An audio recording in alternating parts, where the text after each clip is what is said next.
Long ago there was a man. Unfortunately his wife passed away. He took another wife, and it seems destined by heaven. He had a daughter, his wife had two, and then there came the old tragedy, the tale of her and me. True to the fairy tale spirit, the stepmother was cruel.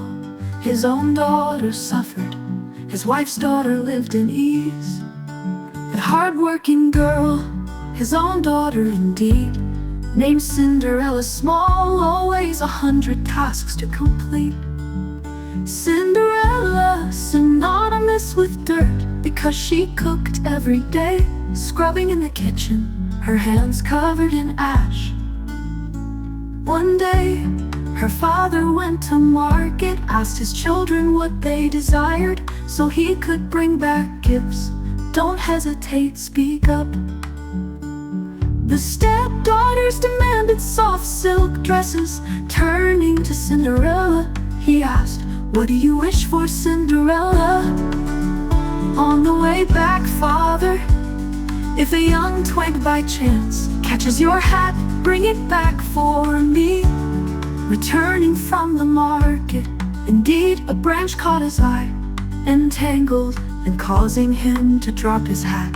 He broke it off and brought it home. Cinderella caressed the twig, deciding to plant it right beside her mother's grave. Tears flowing like a stream, watered with her tears, the twig grew swiftly. In no time it became tall, a tree with many branches. Cinderella visited it 3 times each day. She and the tree cherished each other like 2 close friends. Every visit she noticed a bird on the tree. "What do you desire?" she asked, and it promptly dropped down what she saw.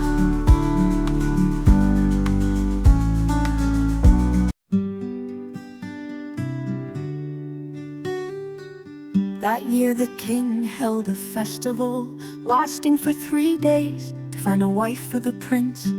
An ancient rare occasion the 2 stepsisters had been preparing for a long time, forcing Cinderella to wash clothes, polish shoes, and comb hair. Every woman wanted to marry the prince. Cinderella also wished so, even without shoes or clothes. Moreover, the stepmother makes beans with corn, forcing her to pick them all before going to the capital.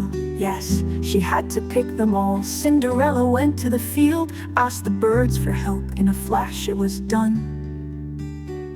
The 2 stepsisters, dressed up, went to the capital. Thinking Cinderella was crying, she had to stay home alone. Cinderella went to her mother's grave, spoke to the birds, and she immediately got a gown embroidered with gold.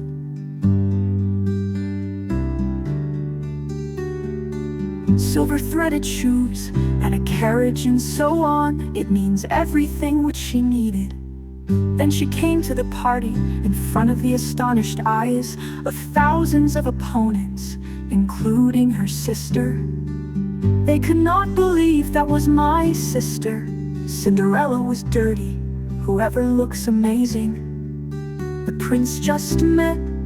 He fell in love with her right away, constantly inviting her to dance, hold on tight every step. The party is over late at night. The prince was sad, sighing, because he really wants to know who this girl is. Refusing to say goodbye to the prince, she gets on the car and leaves. The prince looked after him forever. I don't know people where fair is. The second night at the party, she really is beautiful. Clothes more beautiful than before. Everyone looks stunned.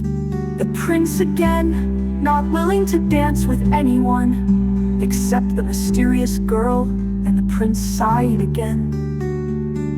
Once again the prince missed out, don't know where she's going. He was in love, easy to understand, why always sad? The third night, a sycamore tree, and birds for her clothes and shoes, all made of gold. It's not that she's beautiful, and how impressive, just saying she's mysterious, shine like stars. The prince still didn't know this mysterious girl. He hugged his head, wondering she came from where. He thought of a plan, is when you say goodbye, it will be a secret on the stairs. So he left in a hurry before dawn. She left Cinderella one of his shoes. That shoe is really beautiful, small and gold. Anyone who walks on it, he became his wife.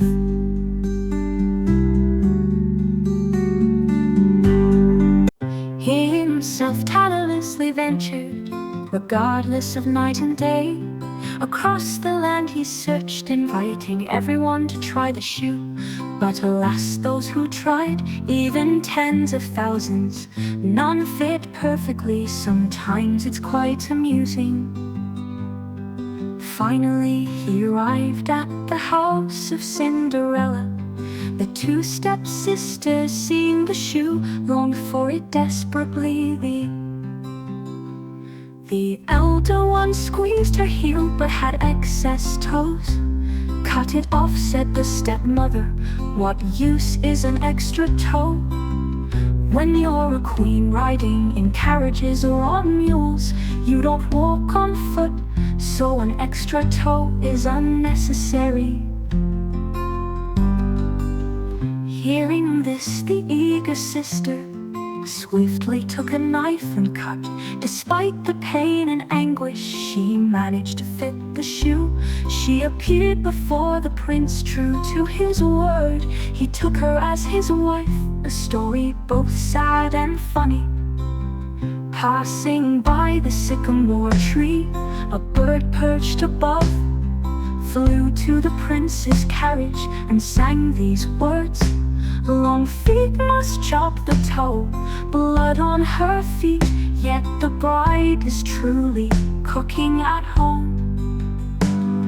The prince returned the elder sister, next was the turn of the second.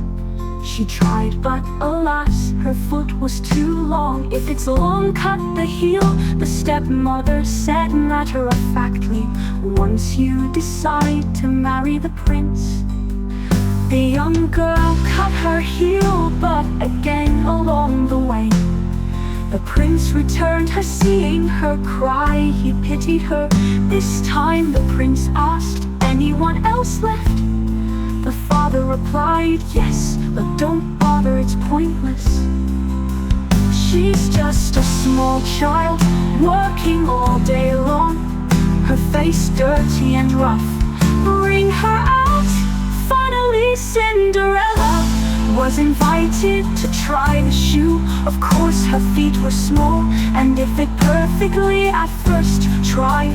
With her face freshly washed, she looked truly beautiful. The prince stunned, this is my true wife. Here the mysterious girl he sought day and night. Beautiful, truly beautiful, oh Cinderella. Immediately a horse-drawn carriage took her to the capital. A bird on the sycamore tree bid her farewell, flying around.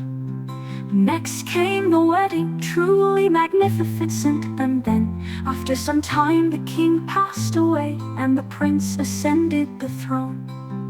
Both the king and queen never forgot the shoe. They say they were happy even to this day. As for the stepmother and stepsisters, life continued as usual. No one punished them, and when they died, no one mourned.